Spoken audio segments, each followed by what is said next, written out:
شادی کے 1 سال بعد میرا شوہر مہنگائی کی وجہ سے گھر سے بھاگ گیا۔ پھر میری ماں نے زبردستی میری شادی میرے دیور سے کروا دی۔ 5 سال بعد اچانک میرا شوہر گھر واپس آ گیا۔ میرے دونوں شوہر آپس میں لڑنے لگے کہ یہ میری بیوی ہے کہ جب اچانک میں بے ہوش ہو کر گر پڑی۔ ڈاکٹر نے بتایا کہ میں حاملہ ہوں۔ 9 مہینے بعد جب ڈلیوری ہوئی تو بچے کو دیکھ کر سب کی چیخیں نکلنے لگی، کیونکہ مجھے نہیں لگتا کہ میری جیسی قسمت کسی بھی عورت کی ہوگی اور ایسی قسمت کسی کی ہونی بھی نہیں چاہیے۔ میں اپنے خاندان کی سب سے خوبصورت لڑکی تھی اور مجھے اپنے ایک کزن سے بہت زیادہ محبت تھی جو کہ فوج میں تھا۔ میں اس سے بہت پیار کرتی تھی اور وہ بھی مجھے بہت پسند کرتا تھا، لیکن کبھی ہماری آپس میں بات نہ ہوئی تھی، یہاں تک کہ بس ایک دوسرے کو سلام بھی کیا تو صرف دور سے ہی، پر ہمارے ماں باپ نے سمجھ لیا تھا کہ بچے ایک دوسرے کو پسند کرتے ہیں۔ میرے بابا اس دنیا میں نہیں تھے، میری ماں تھی اور اس کے گھر میں اس کی ماں نہیں تھی، صرف بابا تھے، وہ بھی بہت زیادہ بیمار تھے۔ ہمارے خاندان ہمیشہ سے ہی اس ملک کی خدمت کیا کرتا تھا، یہی وجہ تھی کہ ہمارے بہت سے لوگ اس ملک کی خدمت میں شہید ہو چکے تھے۔ میرا اپنا بھائی بھی شہادت کا جام نوش کر چکا تھا۔ مجھے افضل سے بہت محبت تھی، وہ آرمی میں تھا۔ ہمارے ماں باپ نے ہمارا رشتہ پکا کروا دیا اور ہماری شادی ہو گئی۔ میں بہت زیادہ خوش تھی، اتنی خوش کہ بتا بھی نہیں سکتی۔ جس سے محبت کی تھی وہی مجھے مل گیا، اس سے زیادہ خوشی کی بات اور کیا ہوگی۔ اسی طرح دن گزرنے لگے، وہ ہمیشہ ہی باہر رہتا تھا، کبھی کبھی آتا تھا۔ گھر میں اس کی ایک بہن تھی اور ایک بابا۔ میں اس کا ہمیشہ انتظار کرتی رہتی، کوئی عید کوئی تہوار ہوتا اور وہ نہ ہوتا تو مجھے خوشی نہیں ہوتی تھی، لیکن جیسے ہی وہ گھر میں داخل ہوتا میرے لیے عید کا ماحول بن جاتا تھا۔ میں تیار ہوتی، سجتی سورتی، اپنے شوہر کے لیے دل سے اپنے آپ کو سجاتی تھی، سب سے خوبصورت جوڑا پہنتی تھی، پھر ہم لوگ جو وقت ساتھ گزارتے تھے وہ بہت ہی خوبصورت ہوتا تھا۔ پر پھر میری اس خوشیوں بھری زندگی میں ایک دکھ نے ڈیرے ڈال دیے، جب ہمیں پتا چلا کہ افضل کسی آپریشن پر گیا تو تھا لیکن وہاں سے واپس نہیں آیا۔ سب کا یہی کہنا تھا کہ وہ شہید ہو گیا ہے، لیکن اس کی لاش نہیں ملی تھی اور ان لوگوں کا کہنا تھا کہ اس کی لاش کو تلاش بھی نہیں کر سکتے کیونکہ وہ برفانی پہاڑ تھے اور برف گر گئی تھی۔ اب اس کو تلاش کرنے کے لیے نہ جانے کتنی برف اٹھانی پڑے گی اور ایسا تو کوئی بھی نہیں کر سکتا۔ اس طرح کی کہانی علاقے سے پہلے بھی منسوب تھی اور مجھ ایسی عورتیں پہلے بھی تھیں جن کے شوہر لاپتہ ہو گئے تھے لیکن پھر ساری زندگی واپس نہ آئے۔ ظاہر ہے کہ ایک انسان کے اوپر برف کا پورا پہاڑ گر جائے گا تو اس کی لاش کو بھی تلاش کرنا کتنا مشکل ہے اور یہ کام کرے گا بھی کون۔ مجھ پر تو غموں کے پہاڑ ٹوٹ پڑے تھے، میری زندگی سے ساری خوشیاں ختم ہو گئی تھی۔ میرا شوہر اس دنیا سے چلا گیا تھا، میری شادی کو صرف 1 سال ہوا تھا، اس 1 سال میں بھی وہ صرف 3 دفعہ مجھ سے ملنے آیا تھا۔ میرے لیے سب لوگ بہت دکھی تھی لیکن میرا دکھ کوئی نہیں سمجھ سکتا تھا، یہ دکھ صرف میرا تھا۔ افضل کو تلاش کرنے کی بہت کوشش کی گئی، یہاں تک کہ اس کے بابا جب بستر مرگ پر پڑے تھے اب انہوں نے بھی یہ کہنا شروع کر دیا تھا کہ انہیں یہ بتا دیں کہ میرا بیٹا مر گیا ہے یا نہیں۔ اگر مر گیا ہے تو ہم اس کے لیے فاتحہ پڑھ لیں اور اگر نہیں تو پھر ہم اس کا انتظار کریں، لیکن لوگوں سے جب پتا کیا تو انہوں نے کہا کہ وہ اس دنیا میں نہیں ہے، کیونکہ اگر ہوتا تو ہمیں مل جاتا اور معذرت کے ساتھ، لیکن ہم اس کی لاش بھی نہیں ڈھونڈ پائیں گے۔ کوئی اپنا اس دنیا سے چلا جائے کتنا بڑا دکھ ہے اور پھر آپ اس کو آخری دفعہ دیکھ بھی نہ پائیں، یہ اس سے بھی بڑا دکھ تھا۔ میری زندگی اسی طرح گزرنے لگی۔ میری ماں نے مجھے کہا کہ اب تیرا اس گھر میں کیا کام ہے، تو واپس آ جا۔ مجھے یہاں پر رہتے ہوئے 2 سال ہو گئے تھے۔ میں اس کے باپ کی خدمت کرتی تھی، اس کی بہن کے لیے کھانا پکاتی، گھر کو سنبھالتی تھی۔ وہ لوگ بھی میرا بہت شکر ادا کرتے تھے اور کہتے تھے کہ بیٹی تم چلی ہی جاؤ، اگر تم نے کسی اور سے شادی کرنی ہے تو تم کر لو، لیکن میرا دل نہیں مانتا تھا۔ اسی طرح کرتے کراتے 5 سال گزر گئے۔ میری ماں ایک دن مجھے زبردستی مولوی صاحب کے پاس لے گئی، ان کو سارا مسئلہ بیان کیا۔ انہوں نے کہا کہ بیٹی اگر اس طرح کا کوئی معاملہ ہو کہ شوہر کی موت کا پکا پتہ نہ ہو تو 4 سال انتظار کرنے کے بعد عورت دوسرا نکاح کر سکتی ہے۔ میری ماں نے کہا کہ ہماری تو اکلوتی بیٹی ہے، تیرا باپ اس دنیا میں نہیں ہے، میں نے اس سے وعدہ کیا تھا کہ میں تجھے خوش رکھوں گی، تیری شادی اچھے گھر میں کرواؤں گی، اسی لیے میں نے تیری شادی افضل سے کروائی تھی کیونکہ تو اس سے محبت کرتی تھی۔ میں چاہتی تھی کہ میری بیٹی کو اس کی محبت مل جائے، وہ اپنی محبت سے دور نہ رہے، لیکن اب 5 سال سے تجھے ایسے بیواؤں کی سی زندگی گزارتے ہوئے دیکھ کر میرے دل پر کیا گزر رہی ہے اور تیرے باپ کی روح بھی تڑپ رہی ہوگی۔ بس تو دوسری شادی کر لے، افضل اب نہیں آئے گا۔ ارے پگلی 5 سال ہو گئے ہیں، کوئی بھلا 5 سال کے لیے بھی چاہتا ہے کیا؟ میرے دل میں بھی یہ بات اب بیٹھنے لگی تھی کہ شاید وہ اس دنیا میں نہیں ہے، اگر وہ اس دنیا میں ہوتا تو وہ ضرور آ جاتا، لیکن وہ نہیں آیا تھا۔ میری ماں نے مجھے اپنی جان کے واسطے دیے، مجھے رو رو کر دکھایا اور کہا کہ میری آخری خواہش سمجھ کر یہ بات مان لے۔ میرے سسر نے بھی کہا کہ بیٹی تم شادی کر لو، ہمارا بیٹا بھی لگتا ہے کہ اس ملک پر قربان ہو گیا ہے، ہمیں تو خوش ہونا چاہیے کہ وہ تو شہید ہوا ہے۔ میں راتوں کو اٹھ اٹھ کر روتی تھی، مجھے افضل ख्वाबों में आता था वो मुझे यही कहता था कि तुम अपनी जिंदगी गुजारो, मैं वापस नहीं आऊंगा। अफजल के चाचू का एक बेटा था जो अफजल की उम्र का ही था और वो उधर ही काम करता था। मेरी माँ ने कसम खा ली थी, उन्होंने कहा था कि अपनी बेटी की शादी किसी और फौजी से नहीं करवाऊंगी बल्कि किसी ऐसे इंसान से करवाऊंगी जो बस इधर ही कारोबार करता हो और हर पल मेरी बेटी के साथ रहे। उसका नाम जफर था। ये अफजल का बहुत अच्छा दोस्त भी था। दोनों एक दूसरे के लिए भाइयों से भी बढ़कर थे। बचपन में एक साथ खेलते थे, मैं भी इनके साथ खेला करती थी। मैं इसको अच्छी तरह से जानती थी, अच्छा इंसान था। मेरी माँ ने मेरे रिश्ते की बात इससे की तो उसने फौरन हाँ कह दिया क्योंकि वो भी अफजल की बेवा को सहारा देना चाहता था। इसकी नीयत बुरी नहीं थी लेकिन मैं इससे शादी नहीं करना चाहती थी। ये तो अफजल का दोस्त था, मैंने इसके बारे में कभी ऐसा नहीं सोचा था और ये भी जानता था कि मैं अफजल से मोहब्बत करती थी। क्या ये बेवफाई नहीं थी? मेरी माँ ने कहा कि पागल, ये बेवफाई नहीं है। बेवफाई जिंदा लोगों के साथ होती है, मरे हुए के साथ भला कौन सी बेवफाई। मेरी माँ ने जबरदस्ती मेरी शादी करवा दी। मैं ये शादी अभी भी नहीं करना चाहती थी लेकिन और कोई चारा नहीं था। मेरी माँ कहती थी कि मैं इस दुनिया से चली जाऊंगी तो तू अकेली रह जाएगी, मेरी रूह को भी सुकून नहीं मिलेगा। जफर से जब मेरी शादी हुई तो पहली रात ही उसने मुझे ये कहा था कि मुझे अफजल की मौत का बहुत दुख है, वो बहुत अच्छा इंसान था और मैं ये भी जानता हूँ कि तुम दोनों एक दूसरे से बहुत मोहब्बत करते थे। मैं उसकी जगह पर तो आ गया हूँ लेकिन जब तक तुम्हारा दिल मुतमईन नहीं होता तो तुम जैसे भी रह सकती हो, मुझे कोई मसला नहीं। मुझे जफर की ये बात बहुत अच्छी लगी। वो वक्त इसी तरह गुजरने लगा। वक्त के साथ साथ हम दोनों ने एक दूसरे को कबूल कर लिया था।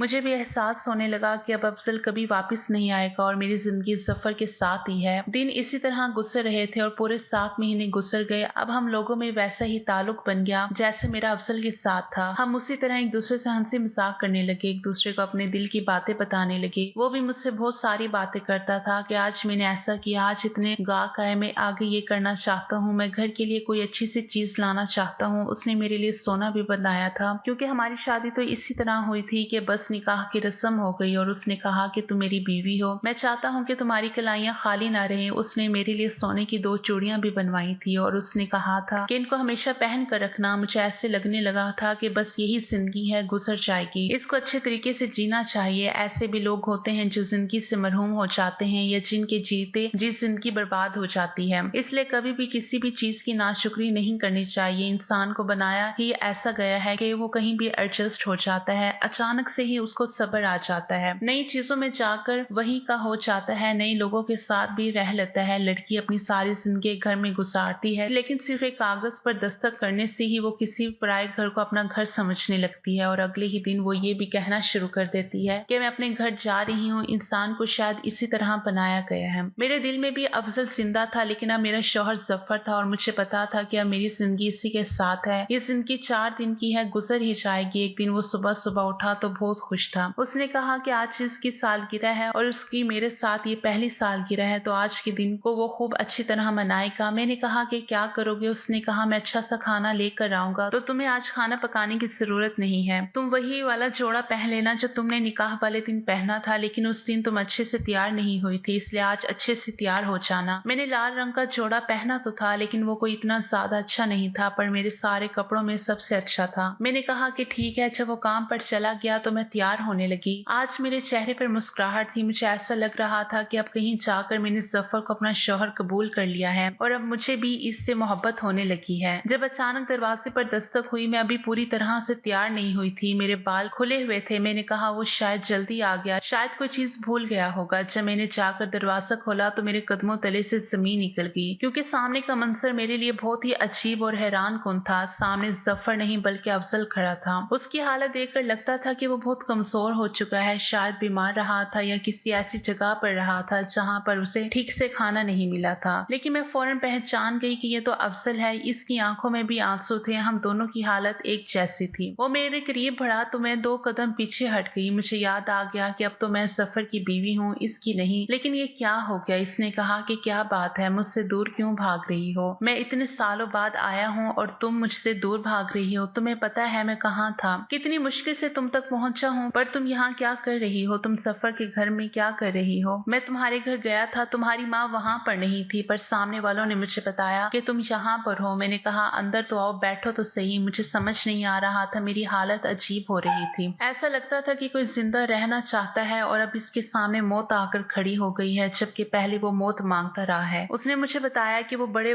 बुरे बुरे हालात में था। वो एक छोटे से गांव में फंस गया था जहां पर लोगों को इसकी जुबान भी नहीं आती थी। इसकी हालत बहुत बुरी थी, इसकी न जाने कितनी हड्डियां टूटी हुई थी। इन्हीं लोगों ने इसका इलाज किया और फिर वो वहीं पर रहने लगा और बड़ी मुश्किल से मुझ तक वापस पहुंचा है। इसके लिए सब कुछ ही बहुत ज्यादा मुश्किल था। वो पाकिस्तान से निकलकर किसी और इलाके की हदूद में चला गया था और वहां से घूमता हुआ, खुद को बचाता हुआ वो वापस पाकिस्तान आया था। क्योंकि वो एक फौजी था, उसे बहुत मुश्किल का सामना करना पड़ा था। आज वो मेरे सामने बैठा था। जब उसने अपनी कहानी सुनाई तो मेरी आंखों में भी आंसू आ गए। वो फिर से मेरा हाथ पकड़ने की कोशिश करने लगा और मैं पीछे हट गई। मैंने उससे पानी पिलाया और पूछा कि क्या खाएगा, तो मैंने इसके सामने खाना रख दिया। कि उसने कहा कि तुम्हें कब से ये खाना पसंद आने लगा? मैं तो ये सब नहीं खाता और तुम भी ये नहीं खाती थी जो मैं नहीं खाता था। अब ये तुमने क्या पकाया हुआ है? वो मुझसे नॉर्मल तरीके से बात करने की कोशिश कर रहा था जबकि वो नॉर्मल नहीं था, लेकिन शायद उसे इस बात का सुकून था कि वो वापस घर आ गया। पर मैं उसे क्या बताती कि अब तो घर इसका था ही नहीं। मैंने कहा कि वो बस ऐसे ही इसने खाना खाया। तो खाना खाते हुए भी उसकी आंखों में आंसू आ गए। उसने कहा कि मैंने तुम्हें बहुत याद किया, इधर आओ मेरे पास बैठो। जब मैंने इनकार किया तो वो अचानक से गुस्सा हो गया। उसने कहा कि मैं इतनी दूर से आया हूँ इतने सालों बाद और तुम मेरे पास बैठ भी नहीं सकती हो। क्या हो गया है तुम्हें? क्यों गैरों की तरह पेश आ रही हो? क्या भूल गई हो मुझे? भुला दिया है तुमने मुझे? ये तो याद रखती कि मैं तुम्हारा शौहर हूँ, तुम्हारी मोहब्बत नहीं जो तुम मुझे भूल गई हो। मैं तुम्हारा शौहर हूँ और मेरा तुम्हारा ऊपर हक है। तुम्हें मेरे साथ आना होगा। तुम यहाँ इस घर में क्या कर रही हो? अभी वो मुझसे इतने सारे सवाल कर रहा था और मेरे पास बोलने के लिए कुछ नहीं था। जब भी जफर घर में दाखिल हुआ उसके हाथों में फूल थे और काफी सारी चीजें थी। उसने देखा और जब अफजल को देखा तो वो भी हैरान रह गया। अफजल उसके गले लगा और उसने कहा, मेरे दोस्त, मैंने तुझे बड़ा याद किया। मैं बड़ी मुश्किल से यहाँ तक पहुंचा हूँ। जफर का रवैया भी मेरी तरह हो गया। थोड़ी देर बाद मेरी माँ भी वहाँ पर आ गई क्योंकि उसको भी सामने वालों ने बता दिया था कि अफजल पूछता हुआ आया था। वो अफजल का नाम सुनकर परेशान हो गई थी कि वो कहाँ से आ गया। इसके घर वालों को भी बता दिया गया था। वो सब बहुत खुश थे। लेकिन जब मेरा मामला सामने आया तो जफर के साथ साथ अफजल के कदमों तले से भी जमीन निकल गई। उसने कहा कि ये मेरी बीवी है। मैं इसको अपनी बीवी छोड़कर गया था। मैंने इसको तलाक नहीं दी है। ये किसी और से शादी कैसे कर सकती है? अफजल ने मेरी तरफ देखा और कहा कि ये थी तुम्हारी मोहब्बत, बस इतनी सी मोहब्बत थी। मैं गायब क्या हुआ? तुमने किसी और से निकाह कर लिया, इसके साथ रहने लगी। तुमने मेरे साथ बेवफाई की है, अपना मुंह काला किया है, मेरी इज्जत का सौदा कर दिया तुमने। मेरे निकाह में होते हुए तुमने किसी और के साथ ताल्लुक बनाया है। तुमने ज़ना किया है। मैं तुम्हें कभी माफ नहीं करूंगा। मुझे नहीं पता था कि तुम इस किस्म की लड़की हो। तुम तो बड़ी मासूम लगती थी। मुझे कहा था ना कि मैं तुम्हारा इंतजार करूंगी, आखिरी सांस तक इंतजार करूंगी। तो बस इतना सा इंतजार था, खत्म हो गया। बस हिम्मत जवाब दे गई। मैं भी तो इतना दूर था, बुरे हालात में था, लेकिन हमेशा तुम्हें याद करता रहा। ये सोच कर हिम्मत की कि तुम्हारे पास वापस जाऊंगा और सीधा तुम्हारे पास वापस आया। अपने घर जाने के बजाय तुम्हारे पास आया। अपने बाप को देखने के बजाय तुम्हें देखने की खुशी थी। और तुमने क्या किया मेरे साथ? मेरा मान तोड़ दिया। मैं ये सब कुछ सुन रही थी, मेरी आंखों में आंसू थे। मुझे तो खुद समझ नहीं आ रहा था कि मैं क्या करूं। अफजल चलाकर सबको कह रहा था कि आप सब ने ये कैसे होने दिया? ये मेरी बीवी थी,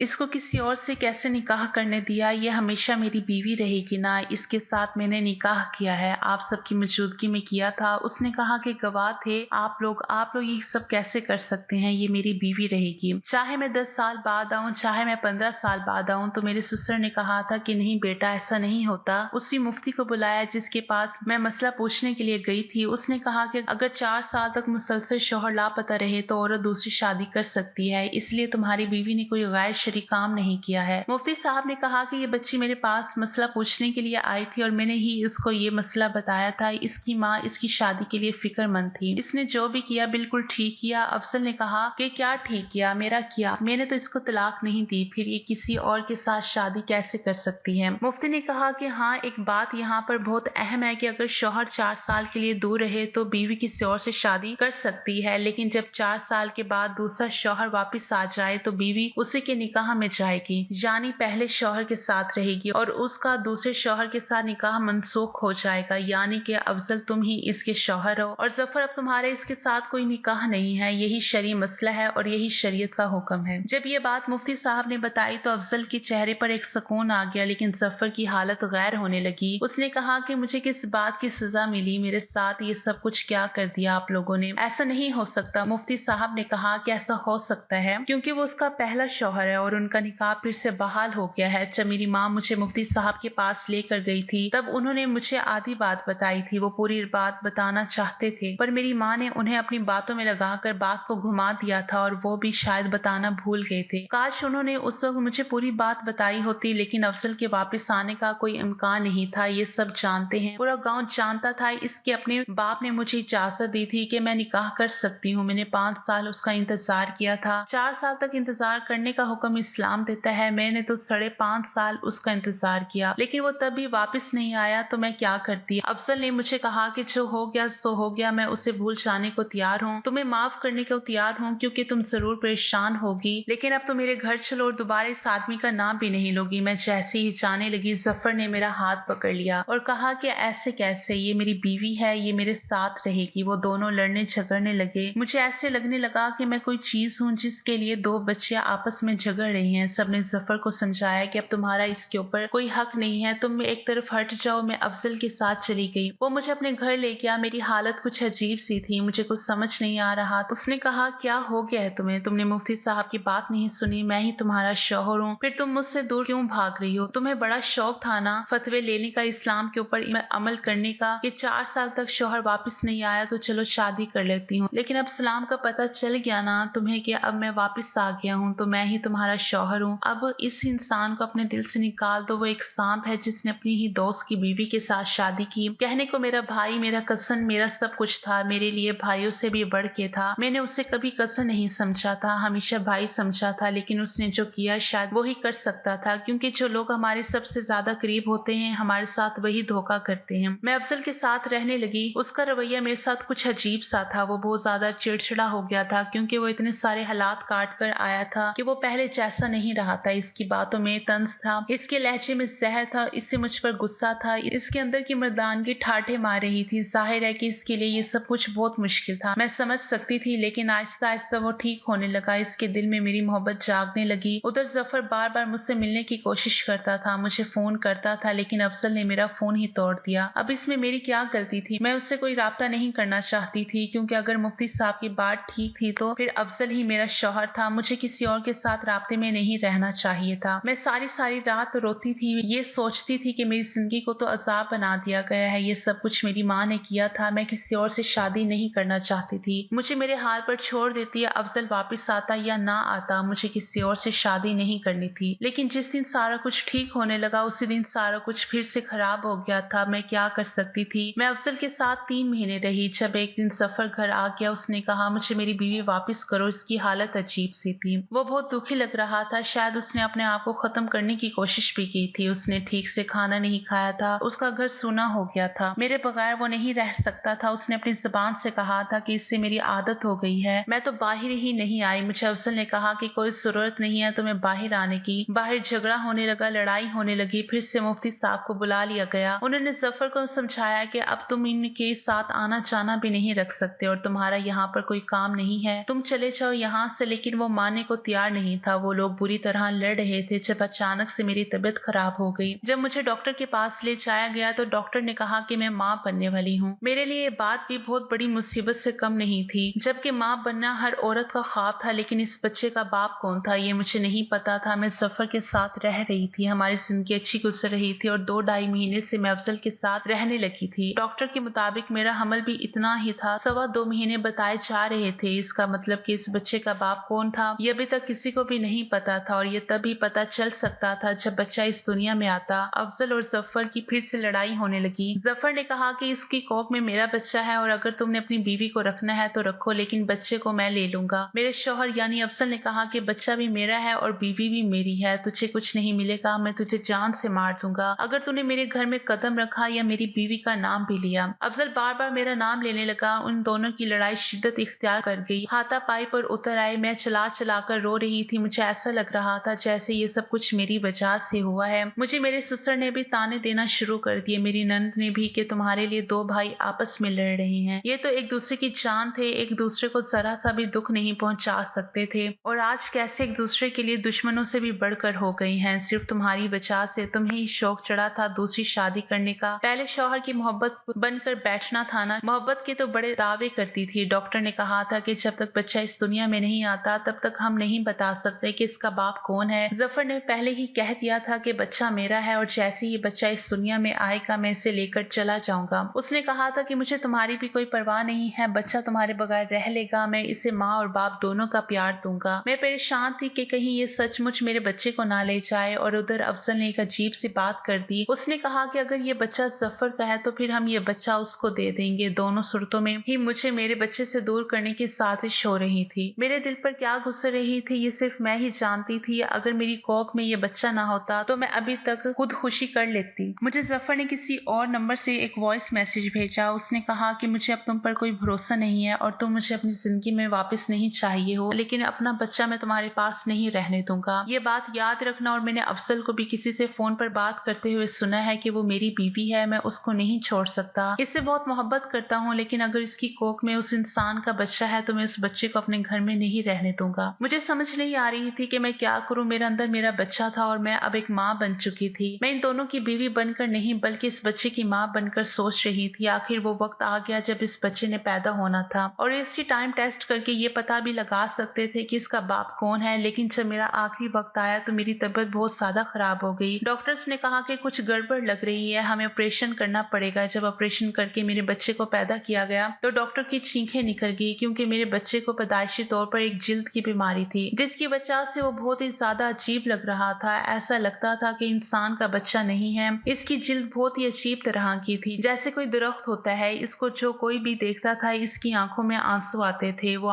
कानों को हाथ लगाने लगता था। मेरा क्या कसूर था? क्या ये मेरी सजा थी? लेकिन मैंने तो ऐसा वैसा कुछ नहीं किया था। दरअसल ये इन दोनों की सजा थी जो इस बच्चे के ऊपर अपनी अना का खेल खेल रहे थे। कोई इसको मुझसे छीन लेना चाहता था तो कोई इसको रखना नहीं चाहता था। रिपोर्ट के मुताबिक ये बच्चा जफर का था, लेकिन उसने इस बच्चे को लेने से इनकार कर दिया और अफजल ने कहा कि वो भी इसको नहीं पालेगा। जफर तो हमेशा के लिए ही मंजर से गायब हो गया, क्योंकि उसे सिर्फ अपने बच्चे तक ही मुझसे मतलब था। लेकिन जब मैंने अफजल को कहा कि मैं इस बच्चे को पालना चाहती हूँ तो उसने कहा कि फिर तो मैं तुम्हें अपने साथ नहीं रख सकता। तो मैंने कहा कि ठीक है, तुम मुझे छोड़ दो। उसने कहा ताकि तुम जफर के पास चली जाओ। मैंने कहा कि तुम कभी भी ऐसे इंसान नहीं थे, तुम्हें याद है हमने एक दूसरे से मोहब्बत की थी। उसने कहा कि अगर तुम्हें वो मोहब्बत याद होती तो तुम इसके साथ कभी शादी नहीं करती। तुम भी मेरे दिल से उतर गए हो, और अगर तुम्हें मेरे साथ नहीं रहना तो बेशक मुझे छोड़ सकते हो। अफजल ने मुझे तलाक दे दी। मैं वापस अपनी माँ के घर आ गई। अब मैं इस बच्चे को पालती हूँ। दुनिया वाले इसके बारे में जो भी बोलते रहे, लेकिन मेरे लिए तो ये मेरी औलाद है, मेरे लिए मेरी जान से प्यारा है मेरा बेटा। मैं हमेशा इसका ख्याल रखूंगी। डॉक्टर कहते हैं कि ऐसे बच्चों की उम्र ज्यादा नहीं होती, लेकिन मेरा बेटा मेरे पास रहेगा। मैं इसका इतना ख्याल रखूंगी कि इसको कभी कुछ नहीं होगा। बस अब यही मेरी जिंदगी का मकसद है। कभी कभी सोचती हूँ कि इस सब में मेरी गलती क्या थी, मेरा क्या कसूर था। नाज़रीन, ये थी आज की हमारी कहानी। वीडियो अगर पसंद आए तो लाइक और शेयर जरूर कर दीजिएगा, और हमारे चैनल को जरूर सब्सक्राइब कर दीजिएगा ताकि हर आने वाली नई वीडियो को नोटिफिकेशन बर वक्त आपको मिलता रहे। शुक्रिया। अल्लाह हाफिज।